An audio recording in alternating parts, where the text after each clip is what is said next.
idioms in the English language that have to do with the words red and blue. So this week I'd like to play the same game with you. Instead, what I've done is selected idioms that have to do with money. These are all idioms that have to do with money. And if you look at the first line, does everyone have the tab up that is labeled Buck Stops Here? Okay, so Daniil, Dimitri, Misha, Sveta, please make sure you're looking at that. The first line has two words in it. The buck stops here and 2 bits. The buck stops here and 2 bits. The buck stops here refers to a sign, kind of a little placard that President Harry Truman in the late 1940s had on his desk. The buck stops here. And that is a kind of play on the expression pass the buck. Pass the buck. And pass the buck means either to blame someone else or to shift responsibility to someone else and to give this dollar to someone else. So President Harry Truman said, the buck stops here, which means I don't pass the buck, that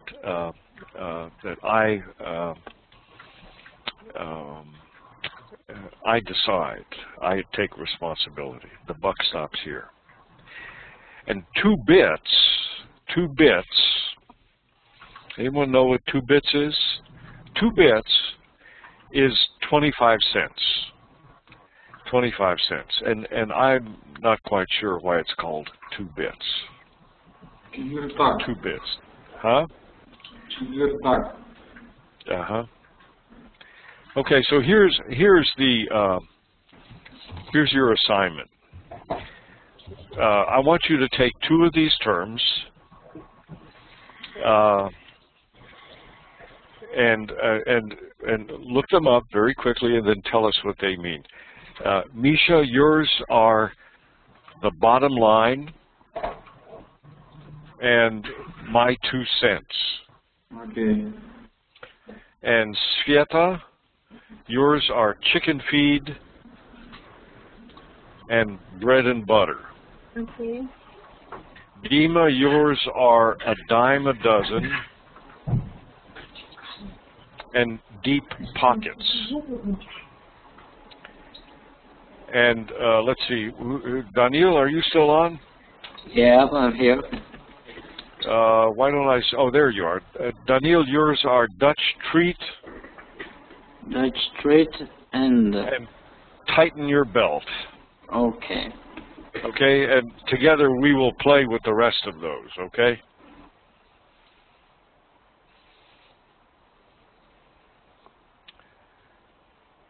So take a minute, look those up.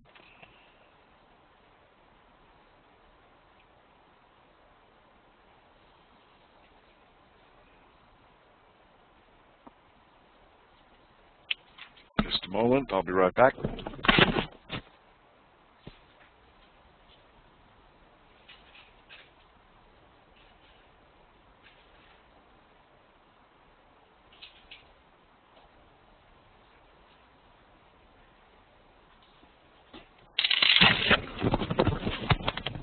Okay, here we go.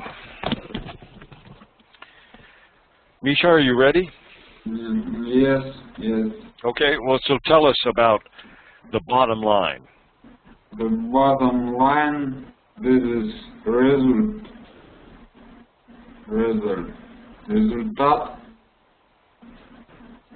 The result, okay?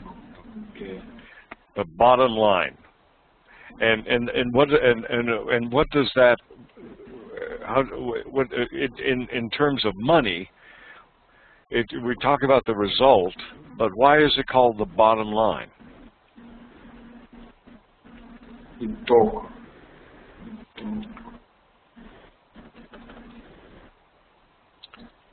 I'm going to help you, Misha. Listen, if you have a column of numbers, 1, 2, 3. Itog.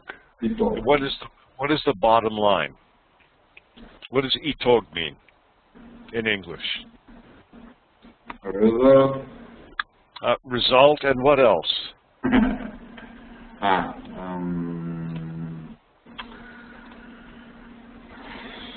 Дважды два четыре. Что такое 4?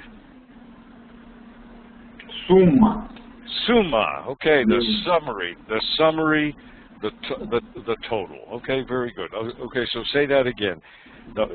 So let's practice the English, Misha. Okay, here we go. The bottom line, what does that refer to? What does that mean?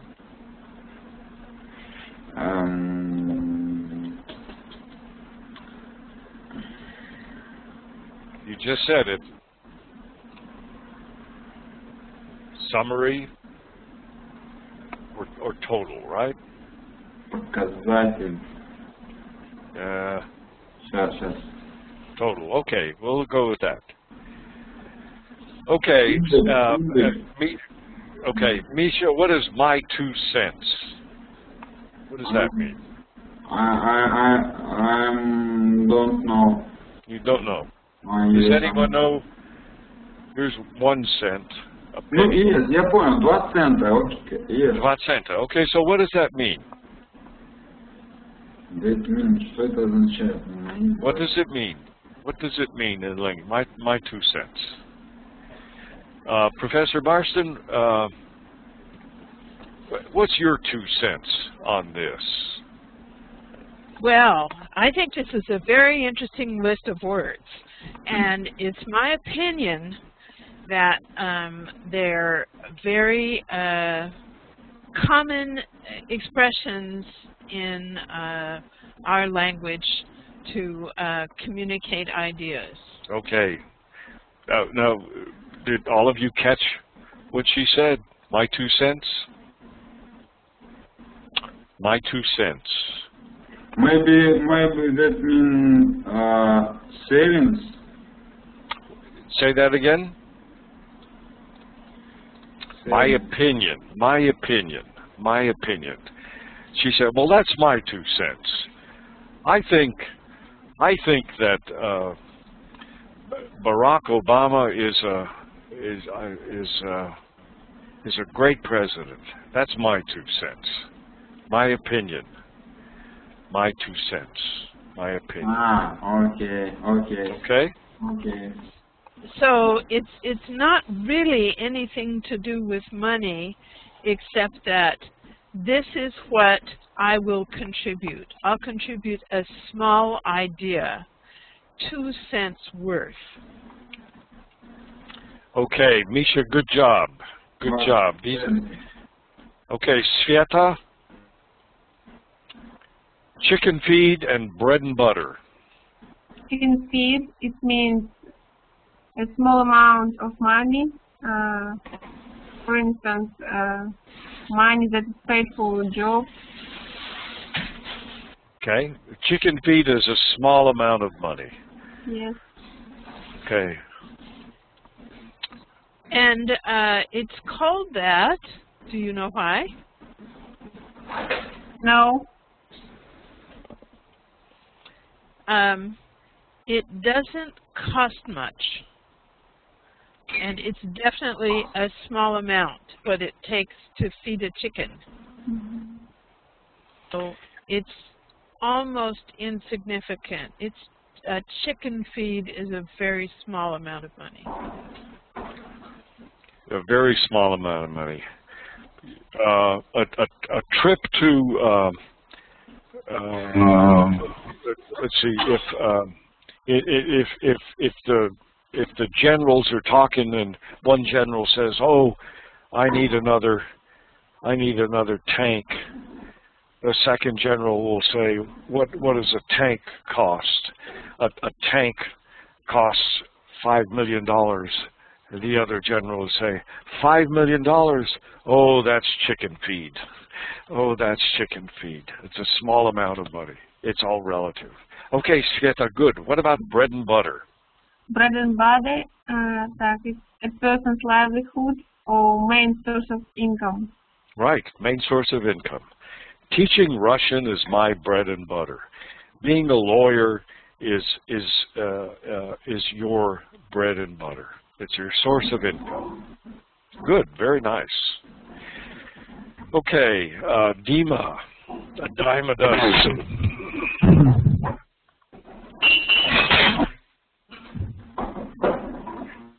Can you hear me?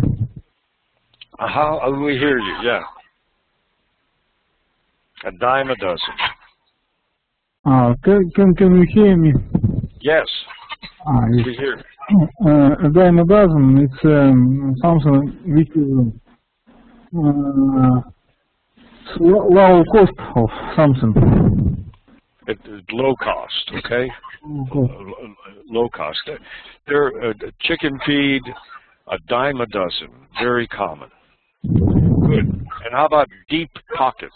Dima, what does that mean? Deep pockets is another side. I think that it's unlimited financial resources. Unlimited. Unlimited. Would you say that?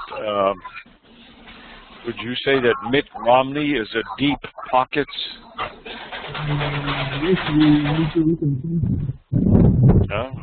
Someone who's very wealthy, unlimited resources.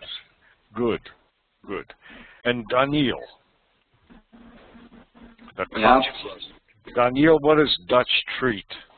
It's a situation when everyone pays for himself. Everyone pays for himself. Everyone pays for itself. Do you know why it's called Dutch treat and not Russian treat or French treat? It must be connected with the country. Yeah. Yeah. Well, it's Dutch. I mean, it refers to Holland, and I think the Dutch are traditionally viewed as very frugal, as kind of like the Scots. Scottish people and Dutch people are stereotypically viewed as frugal. So Daniel, or even cheap. Daniel, what does tighten your belt mean? Tighten your belt, it's an expression which says that a person should spend less money. Spend less money. Tighten your belt. Right, tighten your belt. Well, then movie The Day Dollar Died, and it was said that if Americans will not tighten their belts, America's economic will fall. Oh, bravo! Good for you. Yeah. Good for you. As long as we're on the floor, do you want to guess what "in the red" means? Daniel, what does "in the red" mean? I have no idea. Okay, in the red. In the red. In the red. Think about a spreadsheet where you have a column of numbers showing a budget. And traditionally, there should be only one color, black ink.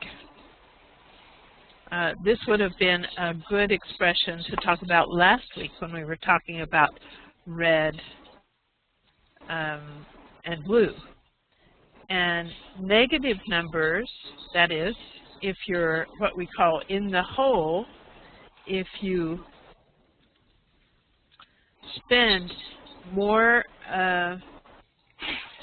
money than you have, that's a negative number, and on the spreadsheet it's going to be written in red ink. In the red. Good. How about for my money? For my money. For my money. Sveta, do you know what for my money means? Yes. What does it mean? It's in my opinion or judgment. That's it. Na mój wzgląd. In my opinion, for my money. For my money. Okay, Sveta, keep going. You're doing great. How about Money to burn. The next line. The next line. What does that mean? Money to burn.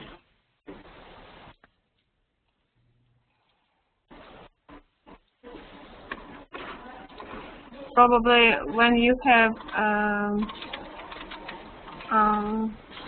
when you must have money to burn. I don't know how to say. Okay. Money to burn. Well, it's easy. But money to burn is you have a lot of money. In fact, you have so much money that you can burn it. That you don't care about it. Okay, and what's a nickel? Daniel, what's a nickel? Nickel. I'm searching for it right now. What's a nickel? Can you see a nickel? A nickel. It's a chemistry element. It's a chemical element. It's a chemical element, and historically, this particular coin was made out of nickel. What is this coin? It's a small coin. Oh, let's see. It has Thomas Jefferson's picture on it. Thomas Jefferson's picture. It's 5 cents. 5 cents. 5 cents is a nickel. Okay. And while we're at it, maybe we should just jump back a minute to talk about a dime. A dime? How much is a dime? Here's a dime. We talked about a dime or a dozen.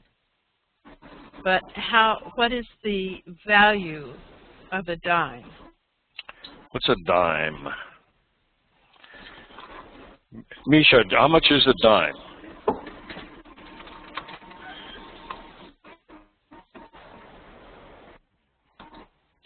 Franklin Roosevelt on the dime. Franklin Roosevelt. Anyone know how much money is a dime? Копейка. Huh? Kopeyek. No, it's more than a kopeyek. It's more than a nickel. It's 2 nickels. 2 nickels is a dime. 10 cents. It's 10 cents. I'll tell you the answer is it's 10 cents. A dime is 10 cents. Okay. Now it's kind of interesting that on a nickel and on a quarter and on all of the presidents face to their right. On a dime, however, well, let's see. Roosevelt faces to the right also. Oh, never mind. Okay. A quarter is 5. Go ahead, Professor Marston. Because this is so common, when I hear a quarter, which is 25% of a dollar, I don't even have to think that's 25 cents. It is so, for us, and this is common in language, and if you come to the States, you have this handful of funny-looking money, and you don't know how much it's worth. The dime is smaller than the penny, and it's also smaller than a nickel, and yet a dime is worth 2 nickels, and a quarter is worth 5 nickels or 25 cents. So we also we have a store. They used to be more common. We would talk about the 5 and 10. 5 and 10. The 5 and 10 store. And the most famous one was called Woolworth, which was also called the dime store. That's because you could go there and buy cheap things And I see that Professor Smith has joined us. Good morning. Okay, Good morning, good evening to all. I thought I'd bring my 2 cents to the equation. Okay, good. There's one more term on here that I want to make sure that we cover. They're all real interesting. It's in the last line. Misha, Sveta, Dima, Daniil. What is a greenback? Misha, what is a greenback?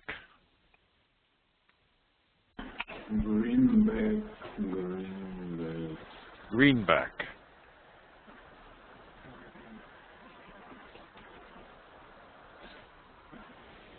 This is dollar.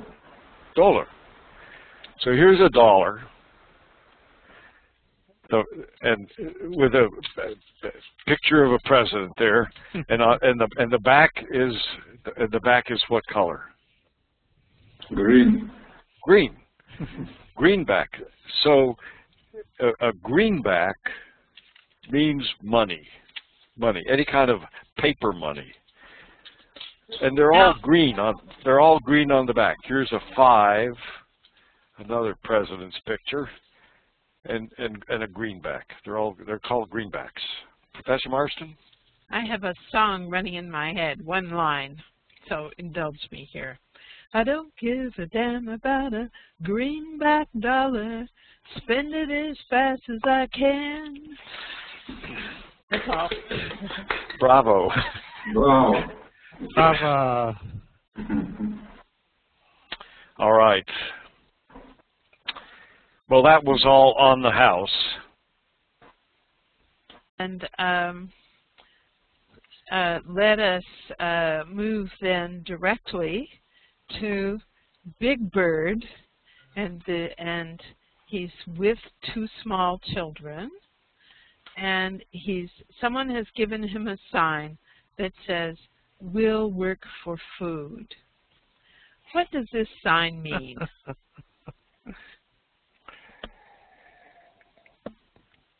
Нужна работа для еды.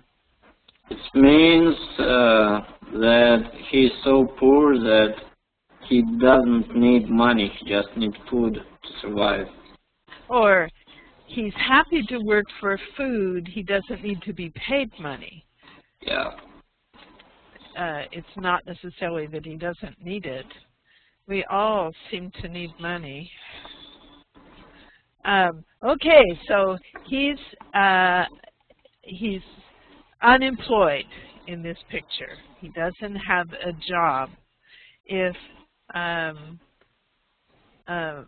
Romney has his way, and some of you commented on this particular article, but let me ask you a couple of general questions before we look at that.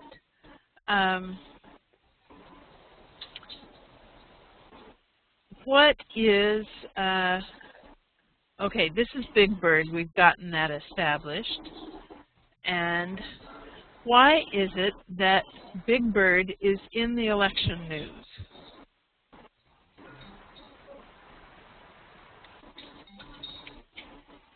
Misha? Dima?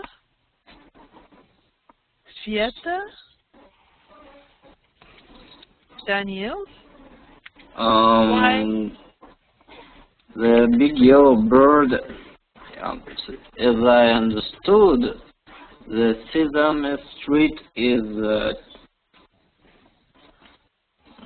a part of the PBS television, and Mitt Romney wants to close it after becoming a president.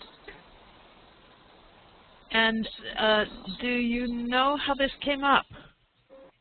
Why did he mention this? Why did Romney say something about this? Let me give you one hint.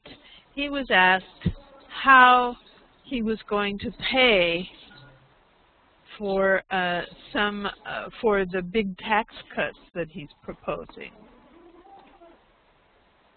And so his response was to tell the moderator, Jim Lehrer, who is a longtime news commentator on public television, that if he's elected president, or as they always say, when he's elected president, he will fire Big Bird. And he will fire Jim Lehrer. And he was in kind of a bullying mode. He was acting like a bully. But this was also what we call, another red expression, a red herring. That is, it was something, a red herring. A red herring is, a herring is a kind of fish. And they get smelly, they stink, if they're around. And so they used to distract people off of the main trail by dragging it across the, dragging a red herring, this smelly thing, to throw hunting dogs off the scent. So Big Bird, bringing up Big Bird was a distraction. And why is it that Romney didn't want to talk about how he was going to pay for the tax cuts that he's proposing?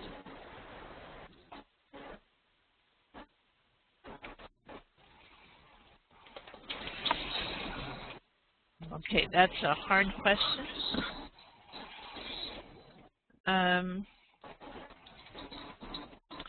Economics are always complicated, and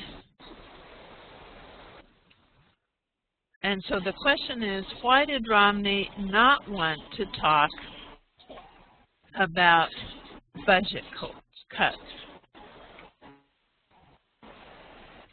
And so he used this red herring of firing Big Bird and the PBS commentator who was the moderator of that debate. Do you know what Bain Capital is? What is Bain Capital?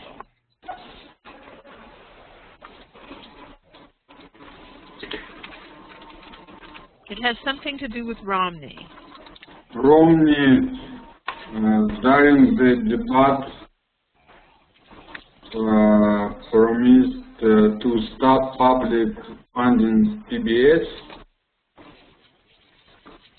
Yes? That's right.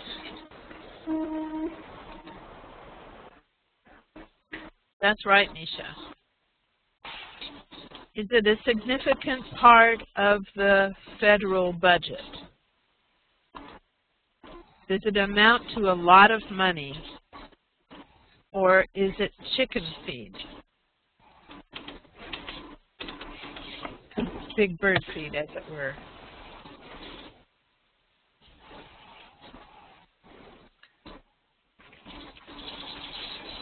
I don't know. Very costly. Is PBS very costly? Yes? No, not at all. No. It was the PBS support is 0.012% of the federal budget. It's chicken feed. It's chicken feed. And it's a symbolic cut, I think, that this many conservatives do not agree with the principles of public television. Public television is non-commercial television. It is supported by contributions from viewers like you, and it's supported by grants from the federal government. It's non-commercial, and very conservative people don't think that they think it's unfair competition for the commercial networks, for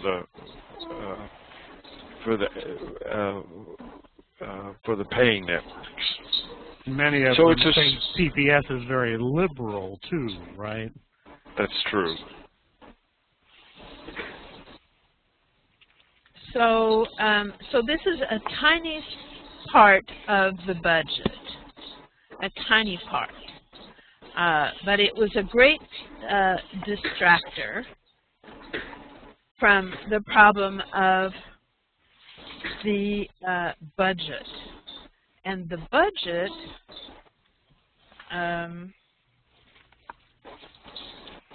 it seems the reason that I wanted you to review the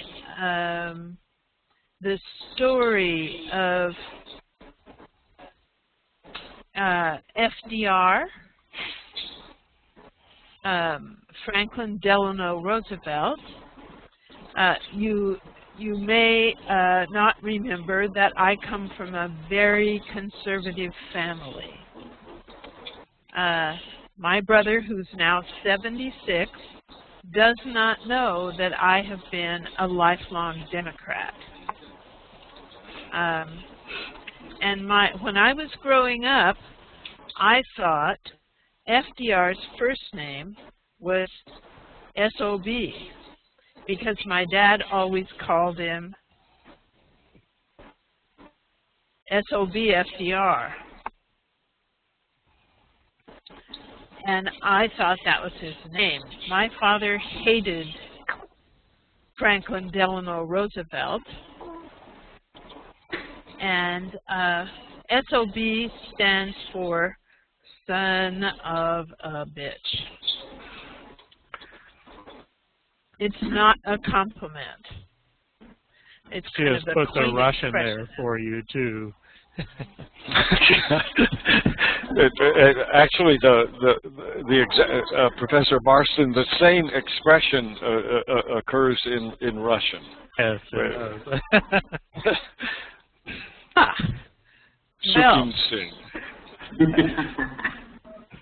Well, I'm happy to know this. So I was probably 10 or 12 before I found out that Franklin Delano Roosevelt's first name wasn't S.O.B. And my father hated him because he set up a welfare state. Now that is a Republican term. What is a welfare state?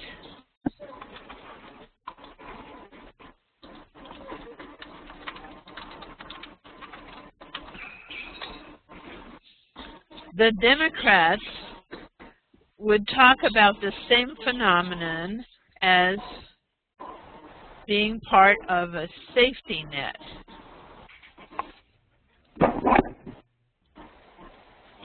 And those are two ways of looking at the same thing. And I wanted to talk about them because it's very confusing, at least to me, to try to make sense out of any discussion where Democrats and Republicans are talking about the economy. It's like they're in parallel but separate worlds. The way that the issues are framed is so different. And so we've talked about who FDR is and his program, the one my father would call a welfare state, was called the New Deal.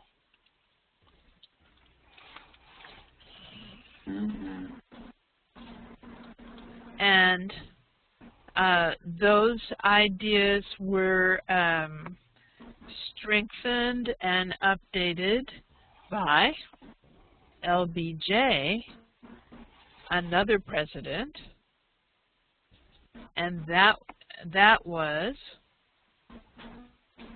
that's Lyndon Baines Johnson, and he had the Great Society.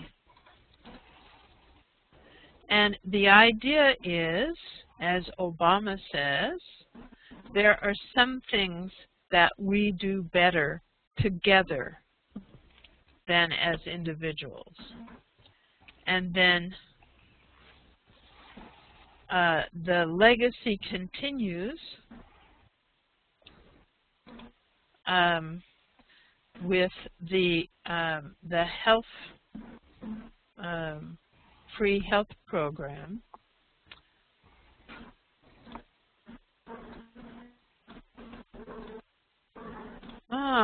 Pretty much the same goals, but very different means to achieve those goals. Gosh, I don't know that I've ever heard that. It might be true if we're speaking in terms of pie in the sky kind of goals. For example, the Democrats and the Republicans both want a sound economy. They both want world peace. They both want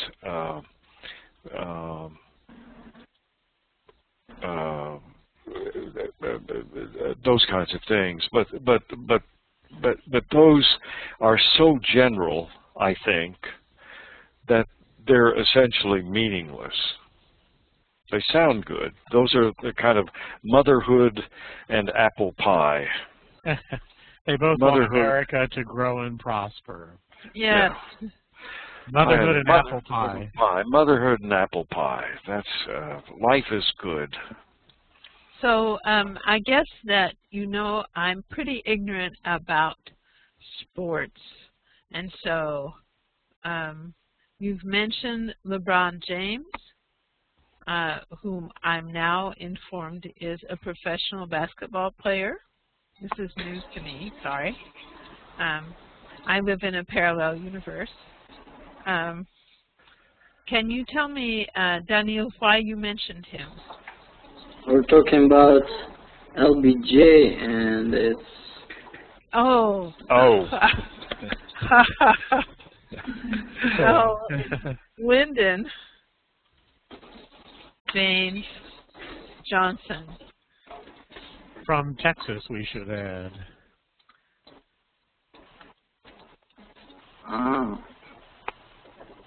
He's known as LBJ. And he was vice president when JFK was assassinated.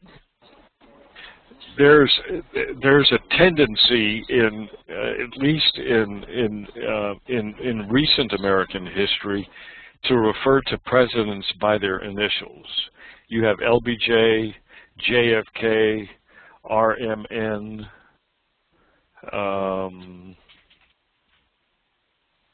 Richard Milhouse Nixon. Mm-hmm. And let's see, who else? That may be it. Oh, HST. Yes, HST. That was Truman. And so going forward,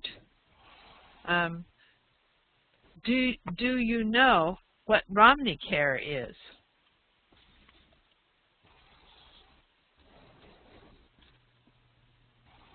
It is a social program for universal health care, was in the state of Massachusetts.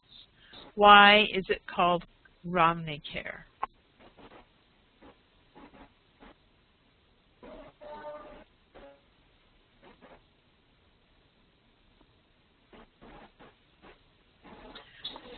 What does Romney have to do with the state of Massachusetts?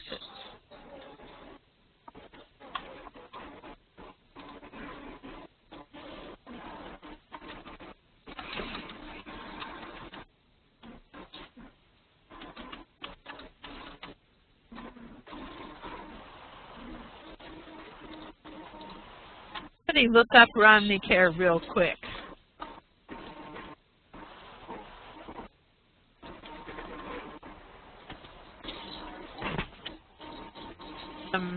One of the things that they have said about Romney is that he's a shapeshifter. He changes his mind a lot. When he was running against Ted Kennedy for senator from Massachusetts, they were talking about the issue of choice. And Romney, and this was about the abortion issue, whether you have a choice to make decisions or not. And I only bring this up because Okay.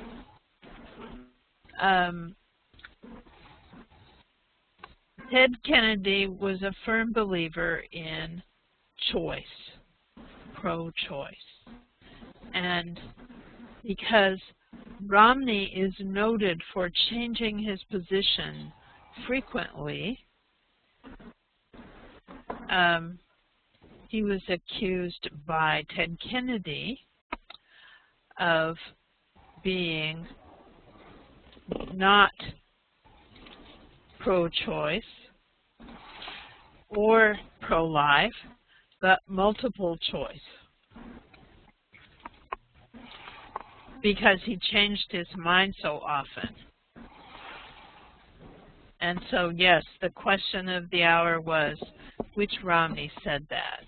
And we're going to talk about, yes, Romnesia, a wonderful word that came out of the second debate.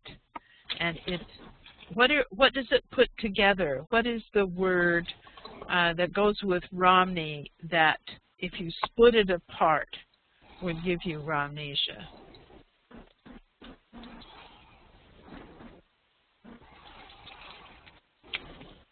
I'm waiting for Professor Smith to say Slovo Sochitanya. I love it. Yes, Slovo Sochitanya. Finally, I can say it.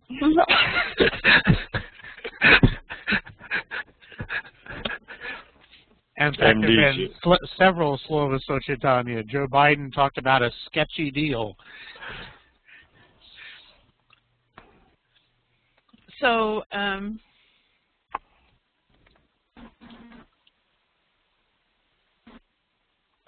so that is, we'll talk more, we're going to talk about foreign policy next week. And last night was the final debate between the presidential candidates, and the subject was foreign policy. And we will treat that next week. But that word shapeshifter came up again between to talk about Romney's changing ideas. So, okay, we've talked about the welfare state and FDR, And so, do you know what a referendum is?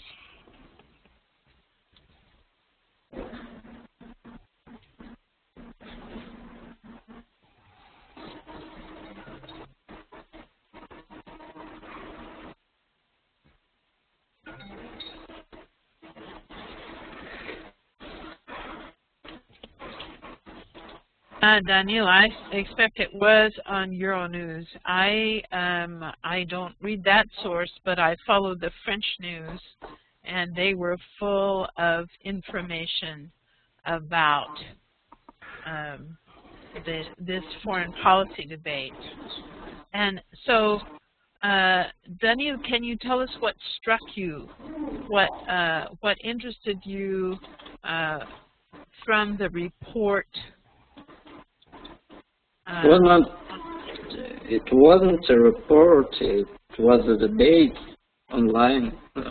Oh, they ran the whole thing. Yeah, Sweet. but I had a chance to watch about 15 minutes of them. And we're talking about Libya, Iran.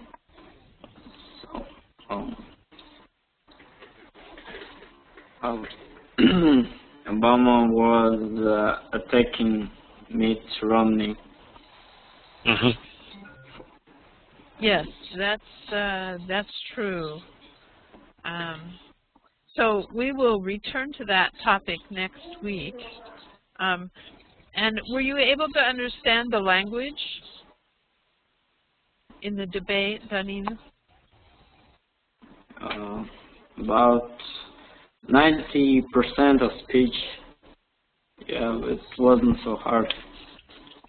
Good. Well, I'm sure there will be a recording of it available, and we have maybe something else to look at for that. I'm very interested in the comments that you all posted, and on the readings that we had for today, and I'd kind of like to pay some attention to those now.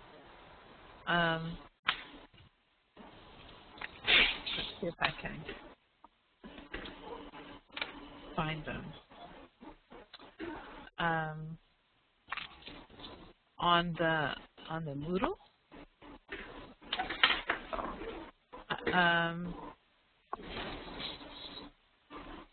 Can you go to that Moodle page? Let's see, I cannot go to the Moodle page.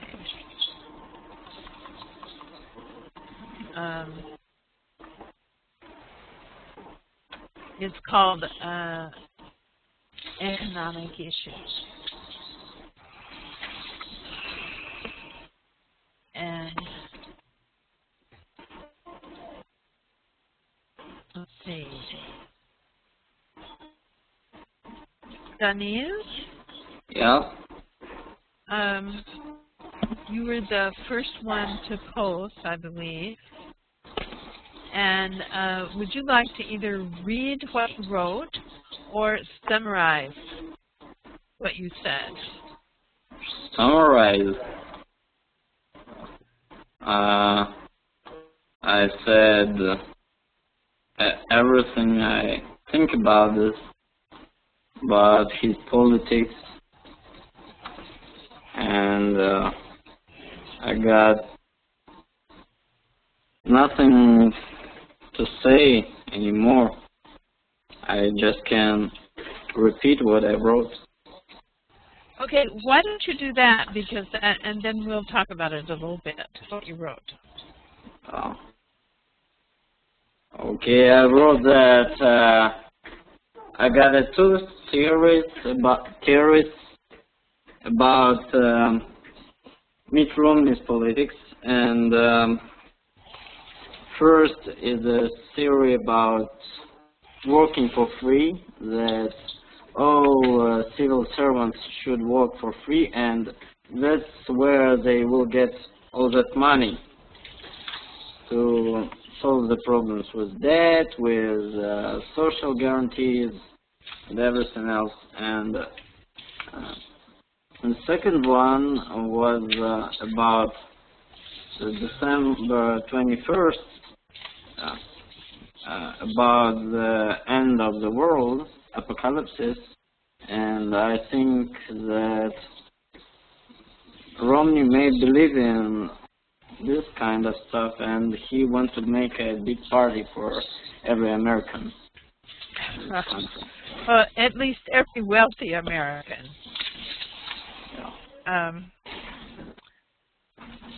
So the big question when you talk about the budget, one of the big questions is how will things be paid for?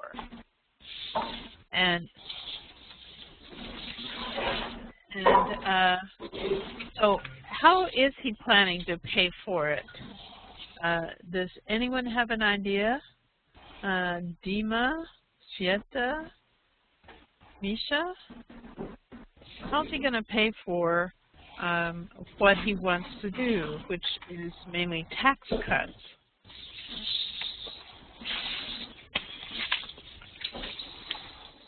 When you run a government, it takes money to run it. And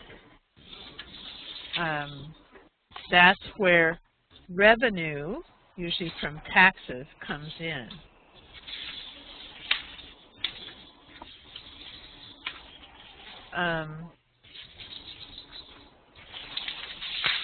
So you're going to suggest that all the public employees work for free. Yeah.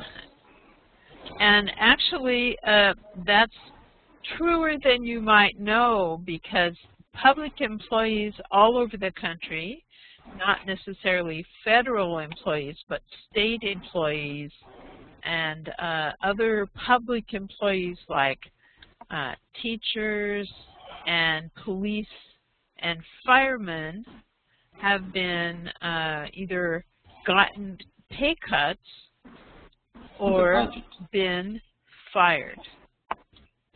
Oh. So this would be an extension of what we've seen in the states. And that, of course, goes back to Big Bird. Big Bird represents educational television.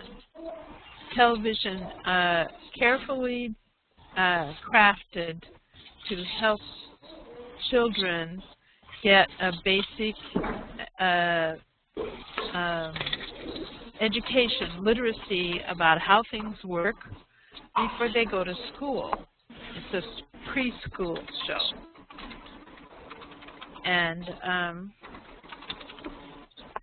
I always use my brother and his family as bad examples, but when my daughter was small, she would say, we went to visit my brother and his family, and it was time to watch Sesame Street, and my little girl knew this, and so she said, "It's time for Sesame Street, Mommy. I'd like to watch it." And my sister-in-law, my brother's wife, was scandalized. "Oh," she said, "my children are not allowed to watch Sesame Street." And you'll remember, this is my very conservative brother. And I said, "Really? Why not?" Well, Sesame Street shows an urban, inner-city, integrated group of children. And so my sister-in-law said, "My children are never going to have to interact with those people," which was a frankly racist thing to say. And so she considered that her children were part of the elite, the wealthy people, what we now would call the 1%. And so that's a little background on why those on the extreme right, particularly, would be against public television. We don't want to educate the masses. And so, do you are you aware of any similar policies in Russia?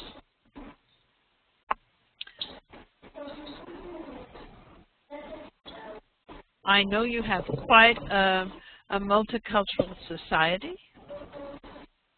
Yeah. And I'm just wondering if you have anyone, for example, that is so blatantly racist as my brother's wife number 2.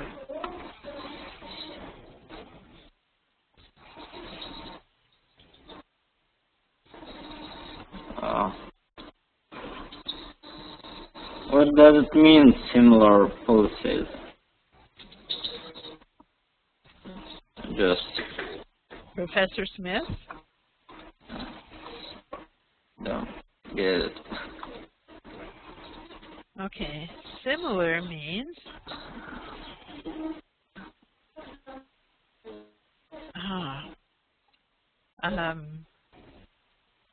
similar is almost the same.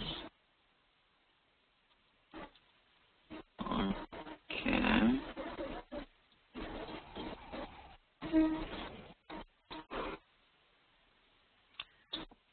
And so if you have a policy that does not support public education, that would be the policy that the right would support. It's against public education, universal education. And in fact, it's now under attack in this country. Do you have free universal education?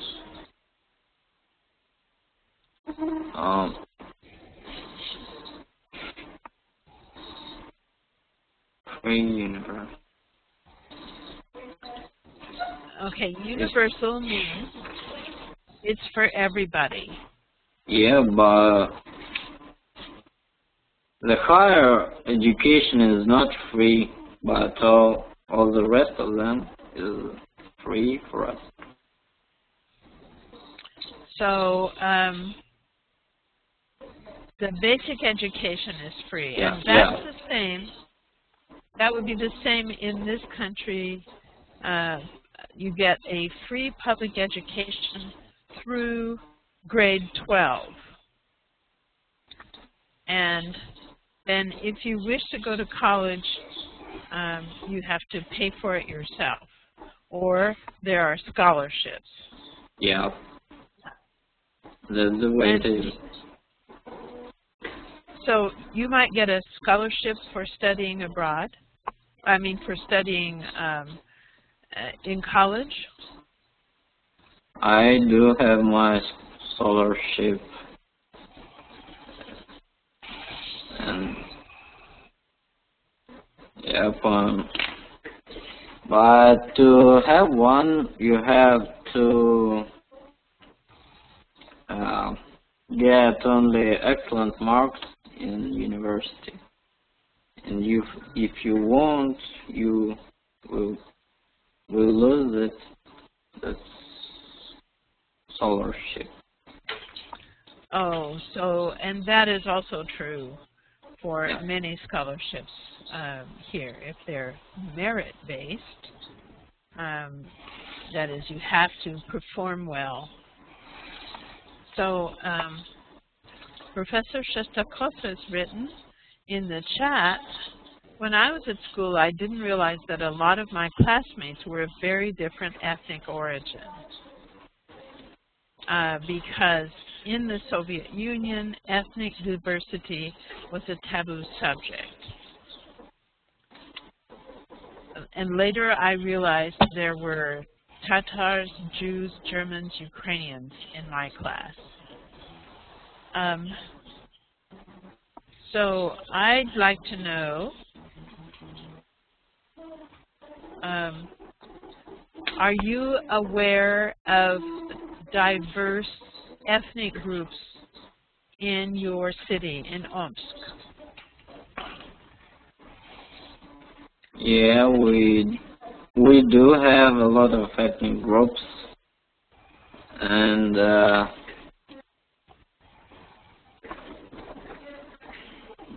teenagers are really aggressive.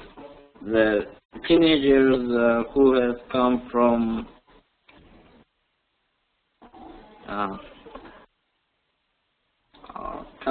Caucasus, or how to say it in England, in English. Caucasus, yeah. The Caucasus region, we would say. Yeah. We got a lot of guys from there, and they're really aggressive. What do you mean when you say they're aggressive? Are there gangs on the street? No. But they walk around by groups, 3 or 4 guys, and they can come and talk to you in a really aggressive way, and if they won't like you, they can simply hurt you. So they might pick a fight? Yeah. Daniil, are you speaking from personal experience? No, I didn't used to fight to them. I'm a really peaceful person. Uh-huh.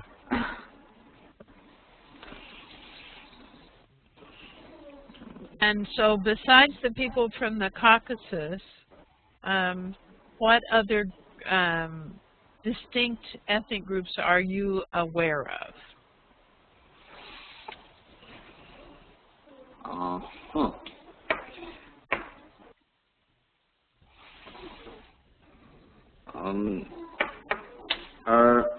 Okay, another ethnic group is people who has come from Armenia.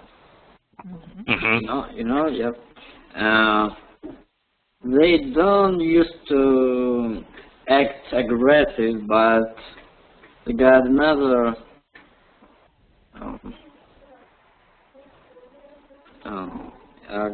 kind of character. They most of them are rich, and they always trying to show other people that they are so rich that they got money to burn. Ah, good.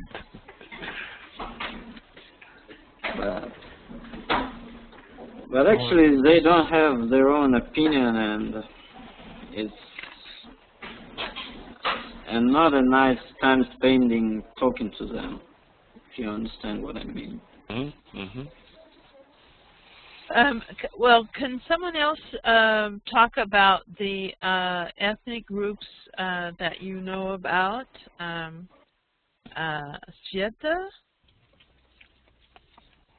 Yes, I can say that in my country, do you remember, it's Kyrgyzstan, especially in my city, it's Bishkek, there is probably 2 main ethnic groups, Russian and Muslims, because Muslims, they think that they are all brothers and they're all always together, but I have never felt any depression or aggression from them.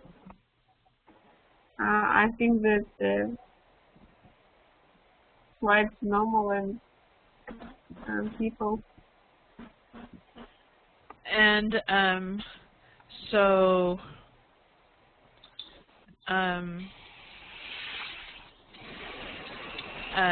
let's see, I wanted to say, are there no Russians who are Muslim in Kyrgyzstan? What now? So, do you have Russians who are practicing members of the Muslim faith? who became Muslims, do you mean? If you're a Russian, Yes. Mm-hmm. can't you also be a Muslim? I don't understand the question. Sorry. Can you help me here, Joe? Can a Russian be a Muslim? Our constitution allows it. The Constitution allows it. Well, okay, all right. So, what do you think? Well, if Daniel, well, Svetlana, do you consider yourself an ethnic Russian, Sveta? Yes, I am Russian. You're ethnic Russian, but you live in Kyrgyzstan. Okay. Yes. Mm-hmm. So, but if you wanted to become a Muslim, could you? Yes, of course, but I don't want to do it. Okay, but it's possible that you could if you wanted to, huh? Of course, especially when you get married to Muslim. Okay. You have to do it. So back to the original question, are there any Russians in Kyrgyzstan who are also Muslims? Yes, my neighbor, he's a young man and he decided change his religion just 2 years ago. And now he's Muslim. Now he's Muslim. So was this considered normal or was this unusual? Especially for me, it's unusual, but the rest it is normal. And and even he became more respectful for Muslims because he has a lot of friends who are Muslims, and now he is one of them. We can say so. And for them, it's normal. Good. That's good. That's good. So, so you're now in Omsk. Yes. Are there any besides yourself? Are there any Kyrgyz in Omsk? Yes, I know 2 girls. They're Kyrgyz, but there is a lot of Kazakhstan. There are a lot of from Kazakhstan. Yes. Yeah, there are many Kazakhs from Kazakhs in Omsk. Many Kazakhs in Omsk. Okay, well, let us draw back a little bit and think about the economy again.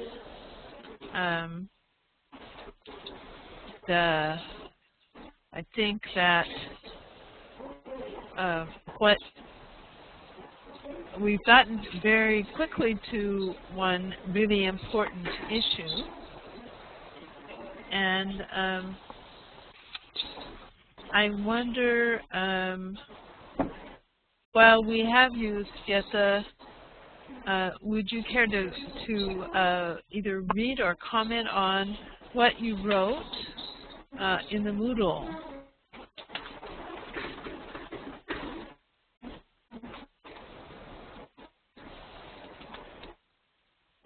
You asked some good questions.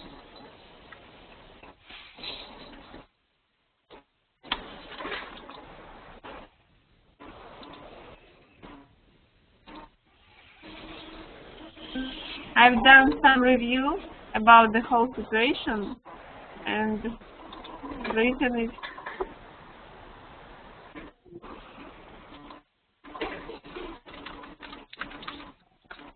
So, what seems to you like a realistic way to reduce the cost of the budget?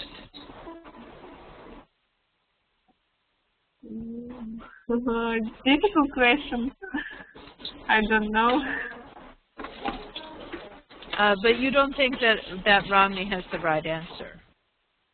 Of course, no. So, one of the problems, as I said earlier, is it's hard to talk across the groups because they're talking about different issues. And now, Donnie, you said belt tightening, and it is true all over the West that there is difficulty because of the very severe financial recession or depression. This is the worst economic situation since the Great Depression of the early 1930s. And so the first thing that they did in the 30s to try to make things better was belt tightening. They cut the budget, and the key word of the day was austerity.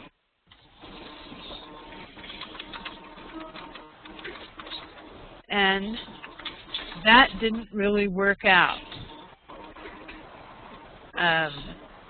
Unemployment was at an all-time high. I think it was like 31% in the United States.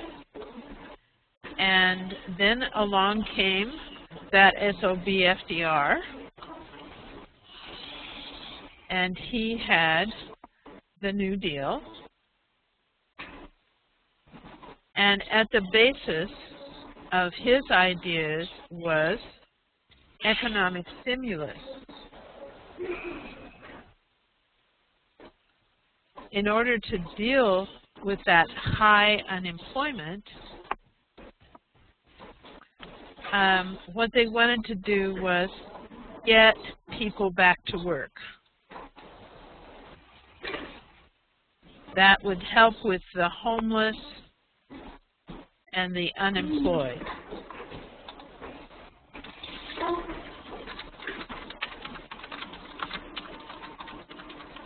So there were large government programs.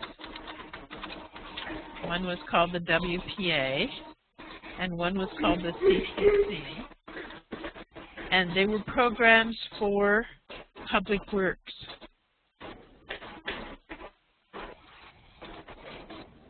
They made bridges and dams for electricity. They built roads. And for young people, particularly young men, there was the Civilian Conservation Corps, the CCC. And they actually lived in big camps and went out as groups to build things. These were very successful programs. Particularly the Civilian Conservation Corps. They worked in the national parks, and they built roads and paths and structures, and most of their work is still standing today. You can still see the results of their work. They're very, very successful, and they had a major impact not only on the economy, but on the future of the national parks. The Civilian Conservation Corps. And now we don't really have anything like that. That is such a large program to build infrastructure.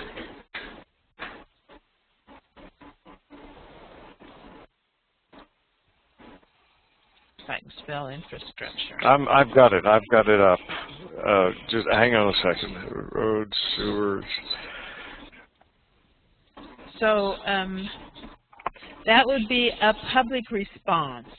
That would be part of what the Republicans dislike about a public works solution, and this is what my father would have criticized as the welfare state. Republicans would feel that private enterprise, that private companies should do that work, should build bridges and lodges and dams. That's one solution, but and the Democrats, liberal Democrats, feel that the government can do much of this work. It's a basic distinction in how you approach public service and public services. So now Romney and his party want to privatize parts of the government, which would give money that is now in the public budget to private business people. I would have to say businessmen. And I want to return to the idea of Romney firing Big Bird. Romney ran an investment capital company called Bain Capital, and Bain Capital is famous for flip and strip. That is, he would buy a company, sell off its resources,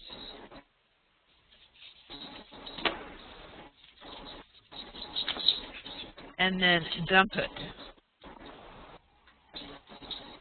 And he's actually on record as saying, "I love to fire people." And he would say this in the context of high unemployment. So this is, it doesn't seem logical when you look at it. And so now you all know that you are getting a partisan interpretation of the news. And I mention that although I am trying to tell you what I hear from my brother, because he certainly represents the far right and is still active politically. But taking people's jobs away, reducing the expenses of a company by firing people and therefore reducing its payroll is not really my idea of solving economic crises. And what they've found in Europe so far is that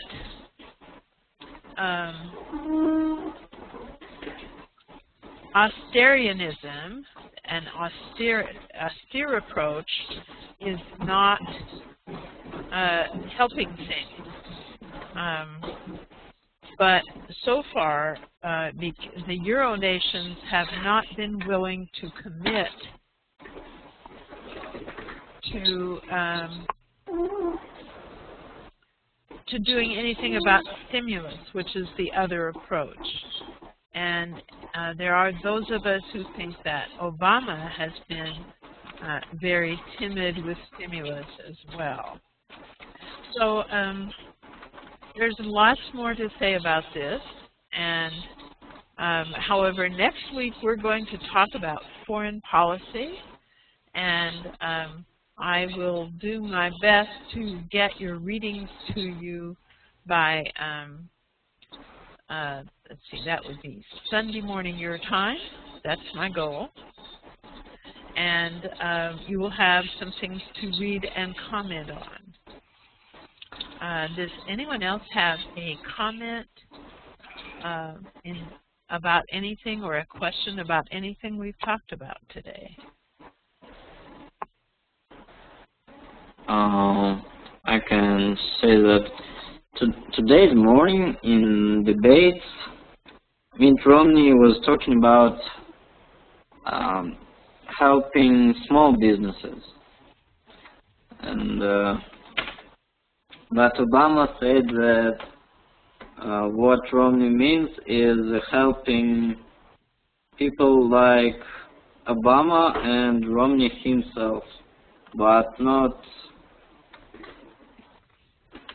little corporations and so on. What we would call mom and pop stores.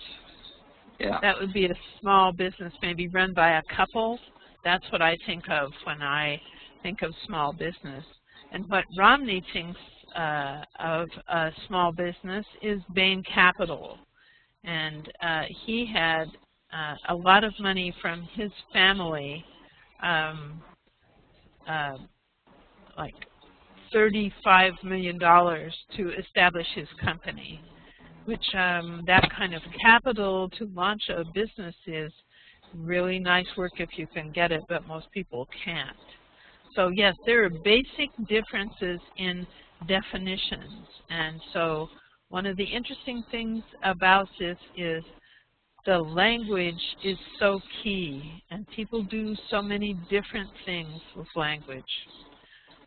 Oh, but I have to ask you something completely off the subject, Daniil, as I see your background. It looks like you're in a gym.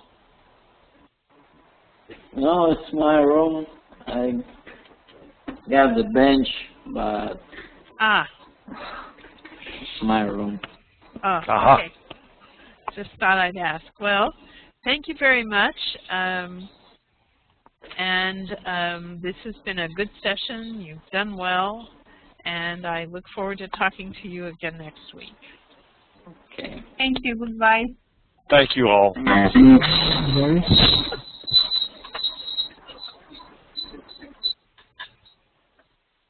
you. Goodbye.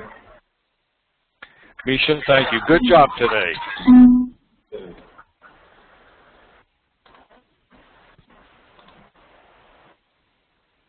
Hey, this is amazing. I did not drop off once. Okay, goodbye. Goodbye.